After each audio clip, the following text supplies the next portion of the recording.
Maoist అంటే ఏంటి? Mao భావజాలాన్ని క్రోధి చేసుకొని దాన్ని ఆచరణలోకి తెస్తున్న వ్యక్తి, రైట్? సో మావోయిస్ట్ అంతే కదా, మావో భావజాలం.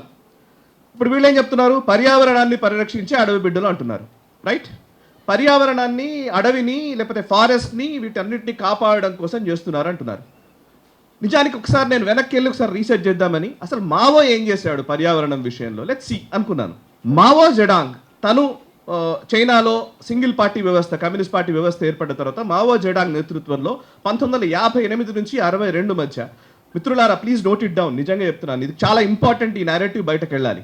1958 నుంచి 62 మధ్య కాలంలో మావో సేటుంగ్ ఏదైతే ఈరోజు సోకాల్డ్ మావోయిస్టులకి ఫౌండర్గా, లేకపోతే ఎవరైతే ఆయన ఆదర్శాలని, ఆయన స్ఫూర్తిని మేము వంట పట్టించుకొని నడుస్తున్నామని చెప్తున్నటువంటి మావో సేటుంగ్ చైనాలో 1958 నుంచి 62 మధ్య కాలంలో అప్పుడు ఒక గ్రేట్ లీప్ ఫార్వర్డ్ అని ఒక స్లోగన్ తీసుకొచ్చారు.